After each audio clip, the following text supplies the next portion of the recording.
I'm Tom Griggs, and I'm running for PSD School Board. I'd like to talk to you a little bit about equity and inclusion this evening. Equity and inclusion are buzzwords that are widely used, but in fact little understood. You'll see them bandied about on most of the websites of candidates currently running for PSD School Board. But what do they really mean, and why are they important? Equity and inclusion imply treating everyone fairly, every individual, regardless of viewpoint or background, as well as inviting them into and making them feel welcome in social groups of various kinds. Treating everyone equitably and including them is not synonymous with treating everyone the same.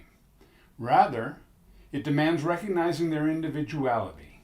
It starts with communication and seeking to understand how people are different from one another, as well as how such differences impact their educational journey. Since equity and inclusion require listening and working with those whose voices are often not heard in the discussion of decisions that affect their lives so deeply, it is often unpopular.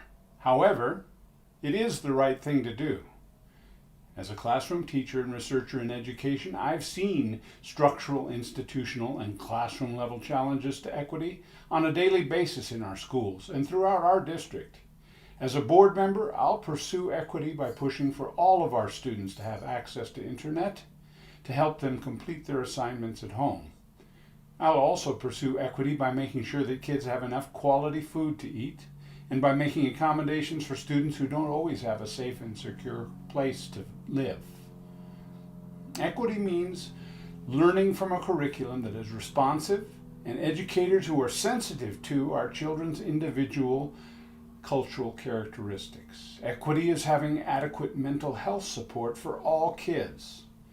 Equity means that every child is recognized as an individual and that no one is invisible in our schools.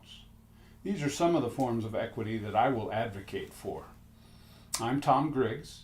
I'm committed to equity and inclusion, and I hope I can earn your vote for PSD School Board in this very important election on November 2nd.